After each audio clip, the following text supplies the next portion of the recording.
राम राम। ऐसा मंत्र जाप हो कि मंत्र जाप से फिर आत्मा के आधिपत्य में निरंतर चलना। हमेशा आत्मा हमें जब चलाने लगे तो आत्मा के आधिपत्य में निरंतर चलना अध्यात्म का आरंभ है। और उसके संरक्षण में चलते हुए परम तत्व परमात्मा का प्रत्यक्ष दर्शन और दर्शन के साथ मिलने वाली जानकारी ज्ञान है। दर्शन के साथ मिलने वाली जानकारी ज्ञान है। ये शनि शनि धीरे धीरे करत करत अभ्यास जड़मति होत सुजान रसरी आवत जात है सिल पर परत निशान। आप जानते हैं कि कुएं में जब हम पानी भरते थे तो जो लोग भरते थे या जिन्होंने अपने जीवन में ये देखा है कि बाल्टी में रस्सी बांधते हैं और वो रस्सी फिर कुएं में डालते हैं और बाल्टी पानी भरने के लिए। तो फिर जब जिस तरह से पानी निकालते रहते हैं फिर बाल्टी कुएं में डालते हैं तो वो रस्सी जब खींचते हैं तो कुएं पे जो पत्थर होता है उस पे उस रस्सी से निशान पड़ जाता है। धीरे धीरे रोज अभ्यास से ये मन के ऊपर इसी तरह से मंत्र जाप की इस तरह से रस्सी बांध करके उसमें और धीरे धीरे करत करत अभ्यास जड़मति हो तो सुजान। ये जड़मति है, पत्थर जड़ है। रस्सी भी देखो कि वो ऐसी है कि उसके ऊपर आते जाते रस्सी से कभी पत्थर पे निशान पड़ेगा? अरे पत्थर तो रस्सी को काट देगा, लेकिन नहीं, करत करत अभ्यास जड़मति हो तो सुजान रसरी आवत जात है सिल पर परत निशान। ऐसे पत्थर के ऊपर निशान पड़ जाता है। ऐसे ही हमारा मंत्र जाप चलता जाए श्रद्धा विश्वास और प्रेम के साथ तो हमारे मन के ऊपर वास्तव में ये जो शिला है मन रूपी इसके ऊपर ऐसा निशान पड़ जाएगा, परमात्मा का नाम लिखा जाएगा। और अध्यात्म की यही इसी तरह से कहते कि दर्शन के साथ साथ मिलने वाली जानकारी ज्ञान है। यही अध्यात्म की पराकाष्ठा भी है। और इसके अतिरिक्त सृष्टि में अगर जो कुछ भी है तो वो फिर हम वही वाली बात आ गई कि फिर तो सदा माया कर प्रेरा काल कर्म स्वभाव गुण गेरा। मुझे ये भी चाहिए, मुझे वो भी चाहिए, मुझे वो भी चाहिए, अगर मिल गया तो फिर मुझे अब ये भी चाहिए, फिर मुझे वो भी चाहिए।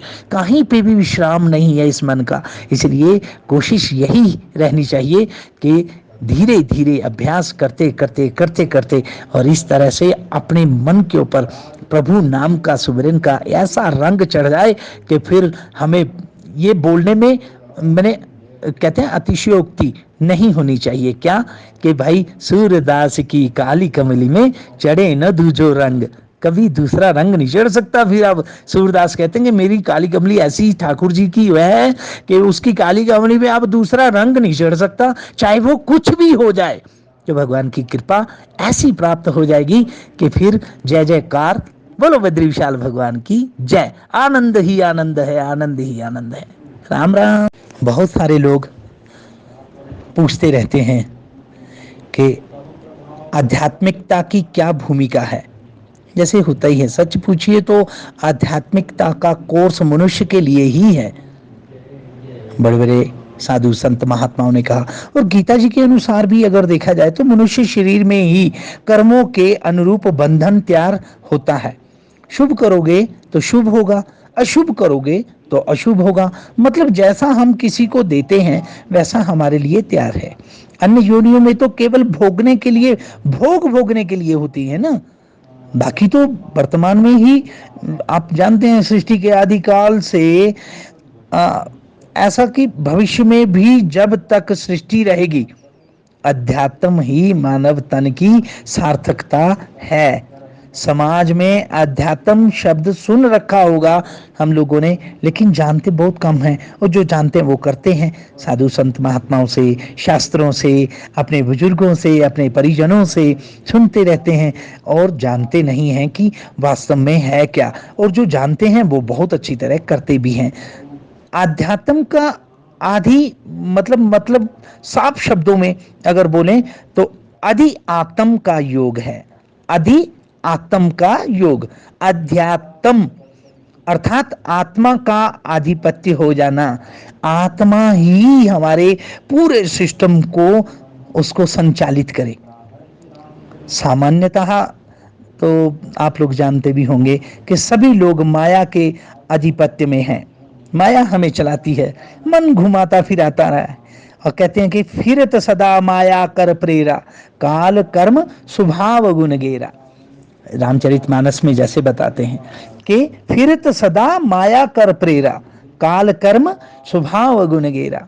अजीब काल कर्म स्वभाव और गुण द्वारा जैसे माया से प्रेरित होकर नाच रहा है जीव, इसका माया के चंगुल से निकालकर आत्मा के आधिपत्य में प्रवेश पाना, ये अगर साधना हो, और ये मंत्र जाप से हो सकता है। मंत्र जाप करते रहें। आध्यात्म है, ये अध्यात्म हुआ कि आधिपत्य आत्मा का हो, आत्मा का इस तरह से हमारे ऊपर पूरा अधिकार हो जाए, तो वो मंत्र जाप से होता है, जिससे आत्मा आपका संचालन करने लगे और उसके संरक्षण में चलता हुआ जीव परम तत्व परमात्मा का दर्शन, प्रवेश और उसमें स्थिति पा जाए। बोलो बद्री विशाल भगवान की जय। राम राम। जैसे कहते हैं कि साधन धाम मोक्ष कर द्वारा, यह देव दुर्लभ मानव तन आपको हमको सबको सौभाग्य से प्राप्त हुआ है, बड़ी मुश्किल से प्राप्त होता है। अध्यात्म की दिशा पकड़ें। हम लोग को कोई पशु तो है नहीं, कीटाणु तो है नहीं, कोई ऐसी बात तो है नहीं।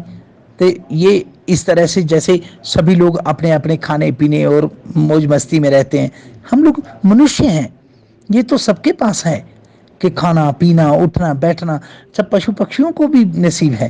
लेकिन परमात्मा तक को प्रसन्न कर लेने की क्षमता केवल मनुष्य शरीर में ही है।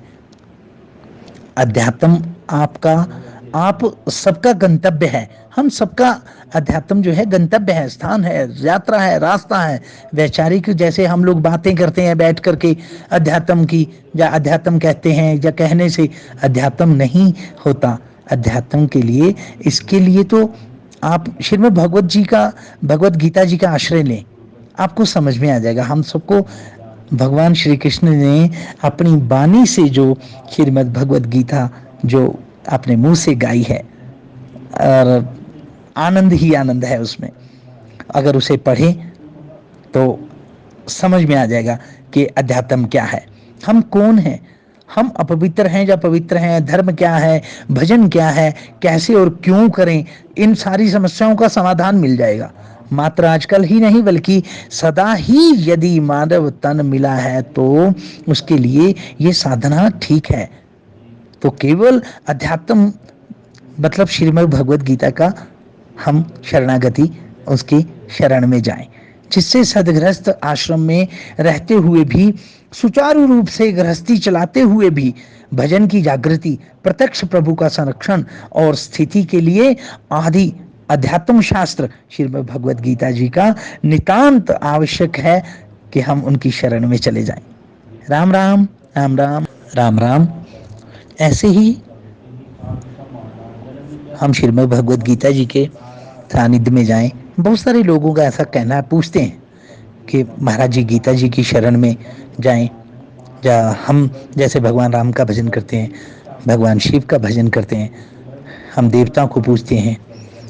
ये दुनिया में सबसे अधिक धार्मिक भजन चिंतन करने वाला, पूजा पाठ करने वाला हमारा सनातन धर्म से संबंधित एक बड़ा समुदाय, जिसको दूसरे शब्दों में हम हिंदू बोलते हैं, लेकिन हम सनातनी हैं। परंतु आश्चर्य की बात तो यह है कि धर्म के प्रति इतना आस्थावान ये सनातन धर्म के लोग मानने वाले अंतिम समय तक ये निश्चय ही नहीं कर पाता कि हमारा इष्ट कौन है, हम किसकी पूजा करके कल्याण को प्राप्त हो सकते हैं। इसके मूल में देखा जाए तो बहुदेववाद का प्रचार भी कह सकते हैं, एक निष्ठ होने में सबसे अधिक बाधक सिद्ध होता है। एक ही परिवार में 10 सदस्य हैं तो सबके देवता अलग अलग हैं, कोई हनुमान जी की, कोई शिव भगवान की, कोई देवी देवता को, कोई किसी अन्य देवता का। अपने अपने देवी देवताओं के लिए लोग एक दूसरे से झगड़ा भी कर लेते हैं, ऐसे देखे जाते हैं। किसी को ये मालूम नहीं कि शाश्वत कौन है, नित्य कौन है, किसकी उपासना से शाश्वत धाम की प्राप्ति होगी। जय श्री कृष्ण।